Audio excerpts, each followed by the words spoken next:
My name is David Sine. I'm a pediatrician. I am a medical director for the Pediatric Palliative Care Program at Valley Children's Hospital, as well as Hines Hospice, Tulare Hospice, and now Hoffman Hospice.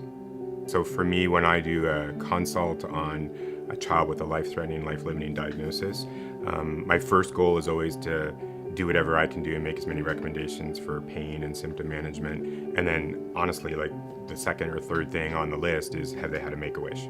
Because almost all of those kids I'm consulting on, I now know qualify for a Make-A-Wish. And I think when the medical field gets really busy with doing their medical care, those things can sometimes go to the side and get forgotten. So Morgan's an incredible kid. She was an otherwise healthy girl until she was 8-9 years old. Competitive gymnast, athlete, straight A student in school, all of those kind of things. And then started just having a lot of issues with her body, and over a long period of time she ultimately ended up with a diagnosis of something called Behçet's, which is a pretty rare autoimmune disease that affects her entire body.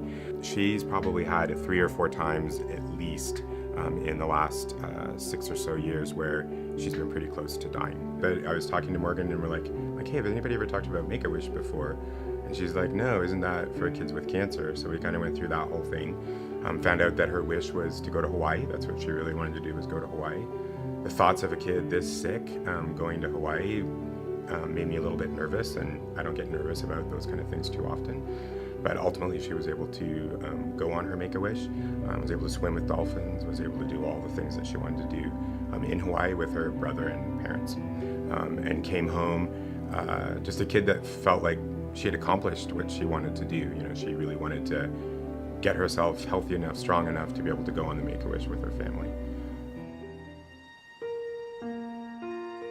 Yeah, so when she came back for Wish, it's that thing, and that's when it really solidified in me the sense of accomplishment, because if you looked at her before she went, you know, she was very, very sick, and she hides it fairly well.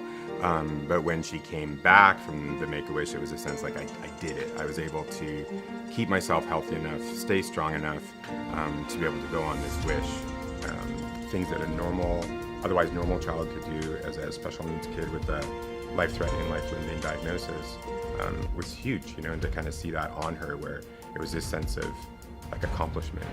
That's in her repertoire now, so she knows that I can do it. You know, what I've been told by a lot of kids with special needs is they want to be normal, you know, so normal kids want to be something special, special needs kids want to be normal. And I think one of the things that a Make-A-Wish does is help them focus on something normal, like doing something they want to do, something fun, something that other kids can do.